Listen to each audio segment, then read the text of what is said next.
As we reported earlier, President Joe Biden is visiting the Middle East. Over the next 3 days, the president will visit Saudi Arabia, Israel, and the West Bank. In an op-ed published in the Washington Post, the president defended his decision to visit Saudi Arabia, saying, quote, "From the start, my aim was to reorient but not rupture relations with a country that has been a strategic partner for 80 years. The president also mentioned the country is helping to stabilize oil markets. And joining me now is Clare Lopez, president of Lopez Liberty LLC. Clare, welcome back. Always so great to be with you. Let's talk a little bit more about President Biden's upcoming trip to the Middle East. What do you think will come from this trip, and why do you think that he felt the need to defend his visit to Saudi Arabia? Well, beginning with the last one first in Saudi Arabia, he's going there for one reason and one reason only, and that is to beg the Saudis to pump more oil. Because here at home in the United States, the Biden administration refuses to reopen our own energy sector. Previously, of course, President Biden had criticized the Crown Prince in particular, Mohammed bin Salman, MBS as he's called, specifically over the killing of Jamal Khashoggi, the Muslim Brotherhood supporter in Istanbul, Turkey, back in, I think it was 2020.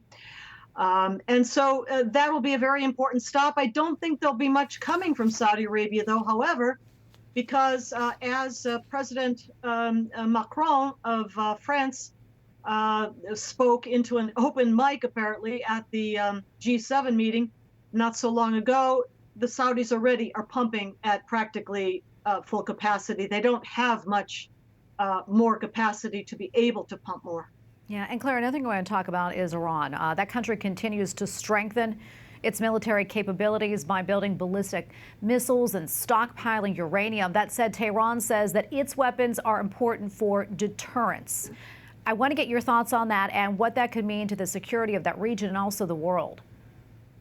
Well, I mean, let's be realistic about this. The Iranians have been driving for a deliverable nuclear weapon since the Ayatollah Khomeini himself, back before his death in 1988, commanded his IRGC to essentially get the bomb.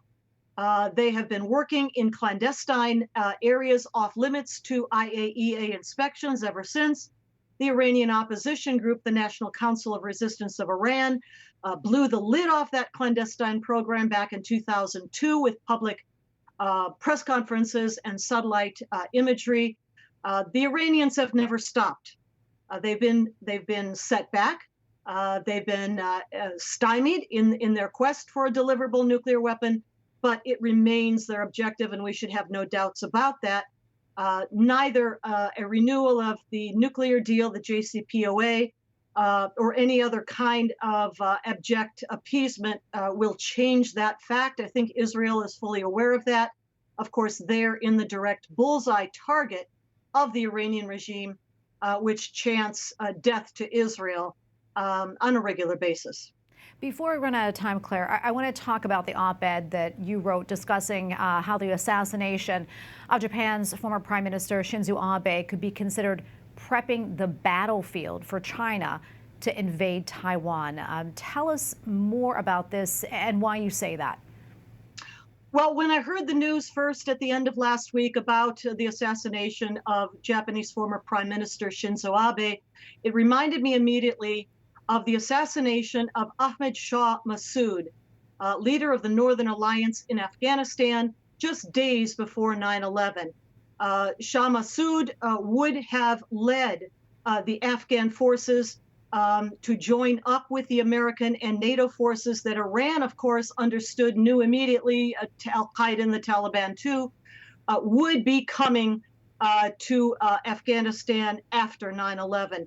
Taking him, Ahmed Shah Massoud, off the battlefield, I thought was similar to what has been done now with Shinzo Abe. The investigation, of course, continues into the exact circumstances of that assassination. But Shinzo Abe was a leading figure, not just in the Japanese Democratic Liberation.